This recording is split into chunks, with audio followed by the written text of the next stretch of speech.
Lors des funérailles, nous voyons parfois un curé ou un laïc présider donc la célébration.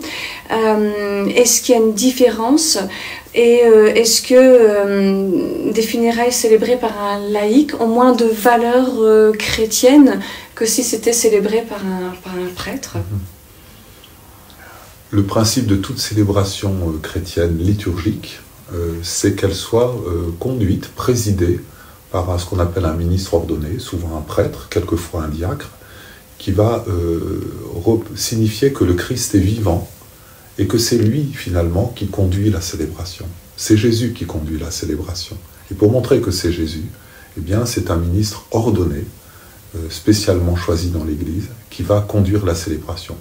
Le ministre ordonné, il n'est pas Jésus, mais il tient la place du Christ, il représente le Christ au plus haut point, pour bien montrer qu'en fait, ce n'est pas nous qui prions avec nos propres forces, mais c'est déjà le Christ qui prie avec nous, et qui prie pour nous.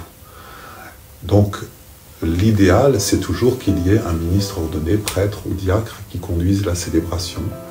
Mais l'Église a considéré que là où il n'y avait pas de prêtre ou de diacre disponible, en cas de pénurie, ce qui est quand même le cas chez nous dans nos régions, eh bien, il fallait quand même privilégier la célébration de funérailles.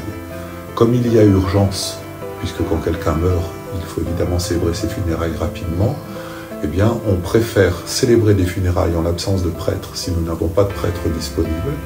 Et donc, l'Église mandate, elle désigne des laïcs qui sont préparés à cet effet, qui sont formés à cet effet, pour qu'ils puissent conduire les funérailles en l'absence de prêtre.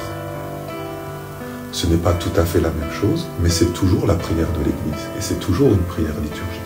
Donc c'est une prière profondément chrétienne dans les deux cas.